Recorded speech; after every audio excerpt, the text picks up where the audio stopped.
তো হ্যালো বন্ধুরা, কেমন আছো সবাই? বন্ধুরা, আজকে দেখতে পাচ্ছ তোমাদের সামনে কি দেখতে পাচ্ছ, এটা হচ্ছে সেই পুরোনো দিনের ধান ঝাড়াই করা মেশিন দেখতে পাচ্ছ। এটা অনেকই পুরোনো দিনের, যেটা দেখতে পাচ্ছ আমি যেটা এর নিচে পা দিয়ে রেখেছি সেটা হচ্ছে পাদানি, মানে যেটা দিয়ে চাপ দিলে এই যে মানে চাকার মতন রয়েছে গোল গোল, এখানে লোহার অ্যাঙ্গেলগুলো লাগানো রয়েছে, এটা ঘুরলে গিয়ে গোল গোল ঘুরবে, যার ফলে কি ধানের শীষ থেকে ধানগুলো বেরিয়ে আসবে তারপর আমরা ধান পেয়ে যাব।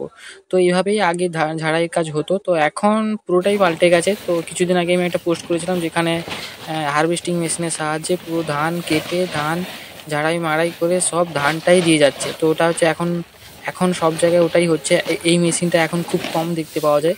তো এই ধরনের মেশিন আসার আগেও বিভিন্নভাবে মানুষ ধান ঝাড়াই কাজ মাড়াই কাজ হতো, ধানকে পরিষ্কার করতো। তো এখন আরও উন্নতি হয়ে গেছে, ধানটা পুরো পরিষ্কার করে দিয়ে যাচ্ছে হারভেস্টিং মেশিনের সাহায্যে। তো এইভাবেই আমাদের গ্রামে আগে ধান ঝাড়াই হতো, তো এখনও চলছে।